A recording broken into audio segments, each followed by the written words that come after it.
नमस्कार दोस्तों। The moral education की इस वीडियो में आपका बहुत बहुत स्वागत है।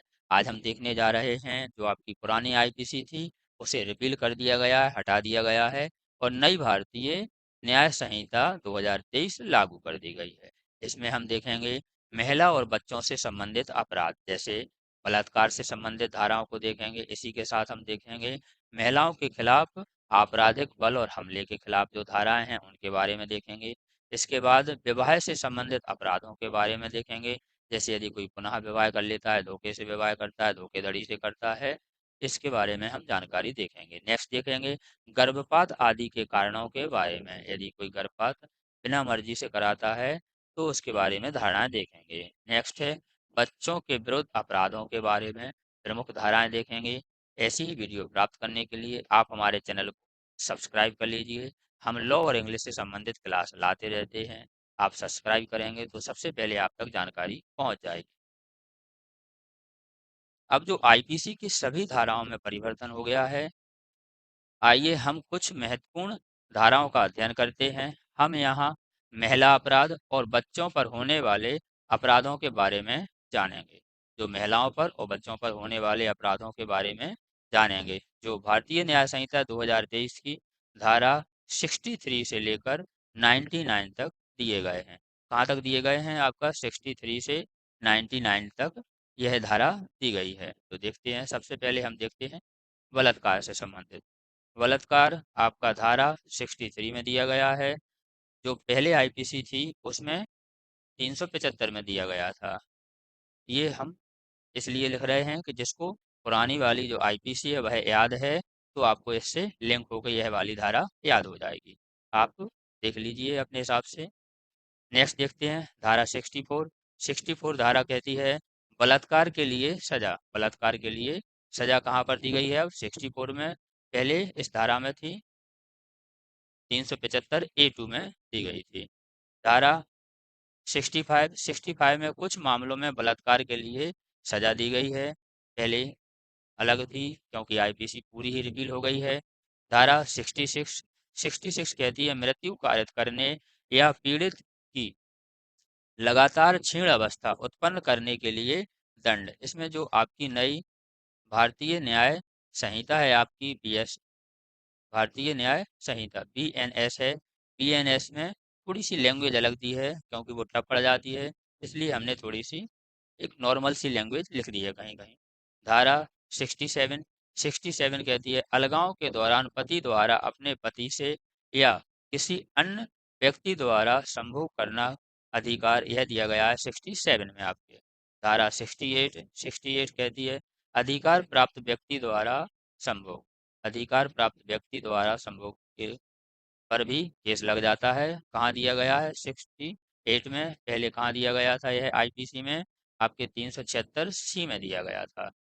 जो भी नए स्टूडेंट हैं जो नए सिरे से आपकी बीएनएस याद कर रहे हैं उनके लिए यह बेनिफिट है, लेकिन जिसने आईपीसी पहले याद करके रखी है उनके लिए थोड़ी सी प्रॉब्लम हो गई है क्योंकि आईपीसी उन्हें पहले से याद थी।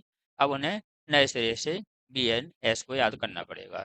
धारा 69 कहती है कपटपूर्ण साधन आदि का प्रयोग करके संभोग करना। तो कपटपूर्ण साधन आदि का प्रयोग करके यदि कोई संभोग करता है तो उसके लिए 69 धारा लगेगी। अब नेक्स्ट देखते हैं धारा 70 है सामूहिक बलात्कार। सामूहिक बलात्कार के लिए कौन सी धारा हो गई? 70। पहले कितनी थी आपकी?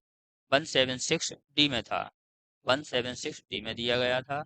नेक्स्ट है आपकी धारा 71 में दिया है बार बार अपराध करने वाले के लिए सजा। यदि कोई एक बार अपराध करता है और उसे दोहराता है, बार बार करता है, तो अब कहाँ हो गई है? 71 में दी गई।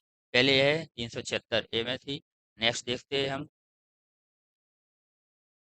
72 धारा कहती है कुछ अपराध आदि के पीड़ित की पहचान का खुलासा करना। कुछ अपराधों आदि के पीड़ित का पहचान का खुलासा कर सकते हैं। पहले यह कहाँ दिया गया था? आईपीसी में 228A के 1(2) में दिया गया था। अब कहाँ दिया गया है? 72 में दिया गया है। नेक्स्ट हम देखते हैं महिलाओं के खिलाफ आपराधिक बल और हमले का। महिलाओं के खिलाफ आपराधिक बल और हमले के बारे में हम देखते हैं 74 कहती है महिलाओं की लज्जा भंग करने के इरादे से उस पर हमला या आपराधिक बल प्रयोग करना। 74 कहता है महिला की लज्जा भंग करने के इरादे से उस पर हमला या आपराधिक बल प्रयोग करने के लिए 74 धारा हो गई है। पहले आईपीसी में 354 पर दी गई थी। नेक्स्ट देखते हैं धारा 75 कहती है यौन उत्पीड़न और यौन उत्पीड़न के लिए सजा। 75 में क्या हो गया, अगर यौन उत्पीड़न और यौन उत्पीड़न के लिए सजा हो गई है। नेक्स्ट देखते हैं इसकी सभी धाराएं बदल गई हैं। धारा 76 कहती है महिलाओं को निर्वस्त्र करने के इरादे से हमला या आपराधिक बल का प्रयोग करना। तो अब 76 में हो गया, पहले आईपीसी की 354 डी में था। नेक्स्ट देखते हैं 77 धारा कहती है ताक झाक करना, यह 354 सी में था पहले।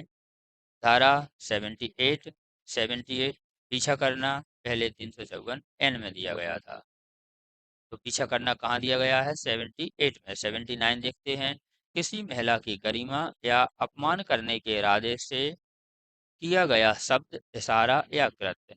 किसी भी महिला की गरिमा या अपमान करने से इरादे से यदि आप किसी शब्द का प्रयोग करते हैं या किसी इशारे का प्रयोग करते हैं या किसी प्रकार का आप ऐसा कार्य करते हैं जिससे महिला अपमानित हो, तो आपको अब कौन सी धारा लगेगी, 79। पहले यह आईपीसी में था, 509 में था। नेक्स्ट देखते हैं विवाह से संबंधित अपराध के बारे में हम देखने जा रहे हैं। धारा 80 दहेज हत्या पहले 304 डी में देते थे, अब 80 में हो गई है दहेज हत्या। नेक्स्ट देखते हैं 81 कहती है धारा किसी व्यक्ति द्वारा धोखे से विवाह वैध विवाह का विश्वास उत्पन्न कराकर सहवास करना। यदि किसी व्यक्ति द्वारा धोखे से वैध विवाह कर लिया है और उसके साथ यदि सहवास करते हैं तो अब उनके खिलाफ 81 धारा लगेगी। पहले यह कहाँ थी धारा, आईपीसी में 493 पर दी गई थी। नेक्स्ट देखते हैं 82 का 1 पति या पत्नी के जीवन काल में पुनः विवाह करना। पति या पत्नी के जीवन काल में पुनः विवाह करना 82 में दिया गया है। 82 1 भी है इसमें, लेकिन पहले ये कहाँ दी गई थी, 494 में आईपीसी के। हम इसलिए पुरानी धाराओं को पढ़ रहे हैं जिससे यदि आपको आईपीसी याद है तो आपको यह धारा आपको लिंक करने में सुविधा हो सकती है। नेक्स्ट देखते हैं 83 धारा कहती है विधि पूर्वक विवाह किए बिना धोखे से विवाह समारोह संपन्न करना। विधि पूर्वक विवाह किए बिना धोखे से विवाह संपन्न करना। अब इसके लिए 83 धारा हो गई है, पहले यह 496 में थी। नेक्स्ट देखते हैं 84 धारा कहती है नई जो आपकी भारतीय न्याय संहिता है बीएनएस है उसके बारे में। 84 किसी विवाहित महिला को आपराधिक इरादे से फुसलाना या ले जाना या हिरासत में रखना।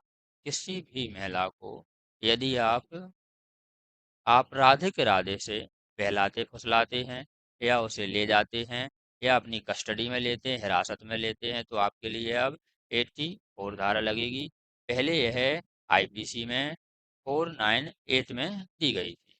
नेक्स्ट देखते हैं 85 धारा कहती है किसी महिला का पति या पत्नी का रिश्तेदार उस पर क्रूरता करता है यदि, जो आपकी पहले आईपीसी में 458 ए में दी गई थी, किसी महिला का पति या पत्नी का रिश्तेदार उस पर क्रूरता करता है तो आपको 458 ए लगती थी, अब आपकी 85 लगेगी। 86 देखते हैं क्रूरता की परिभाषा आपकी 86 में हो गई है, पहले यह 458 ए में थी। नेक्स्ट देखते हैं गर्भपात आदि के कारण के बारे में गर्भपात आदि के कारणों के बारे में प्रमुख धाराओं के लिए देख रहे हैं। धारा 88 कहती है गर्भपात कराना, पहले आईपीसी में 366 में थी।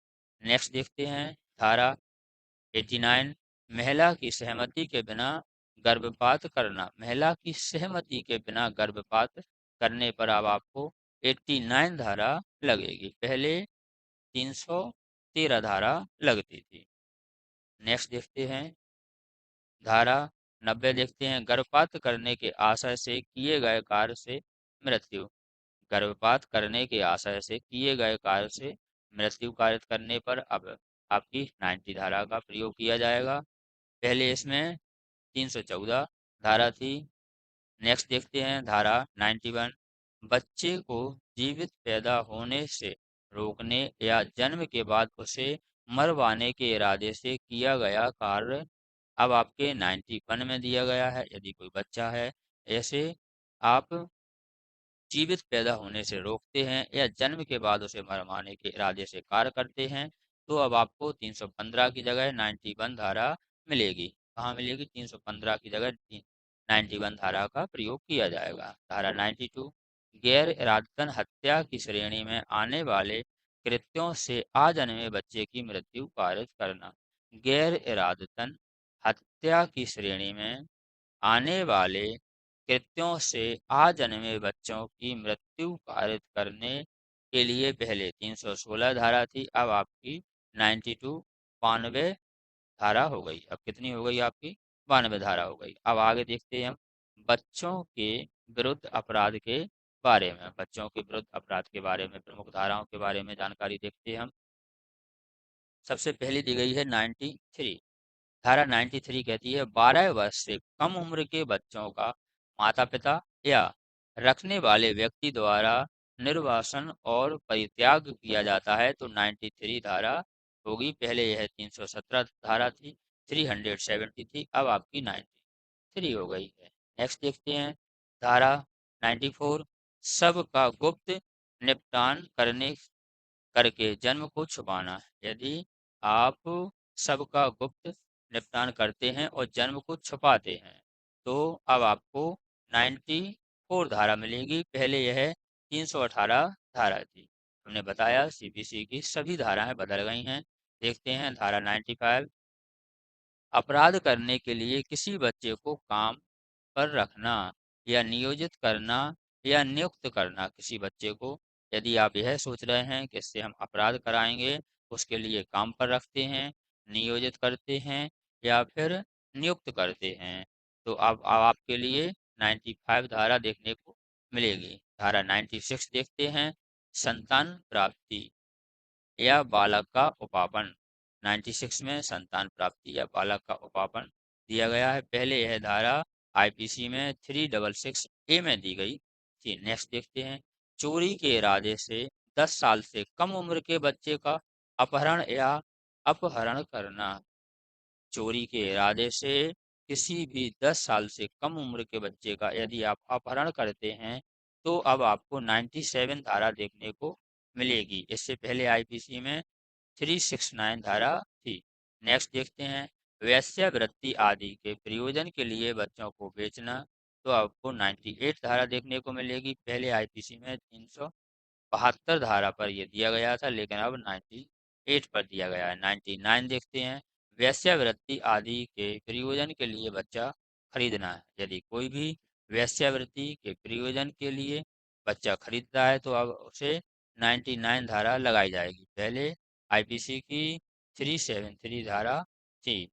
ऐसी ही वीडियो प्राप्त करने के लिए आप हमारे चैनल को सब्सक्राइब कर लीजिए। हम लॉ और इंग्लिश से संबंधित क्लास लाते रहते हैं। Thank you for watching video.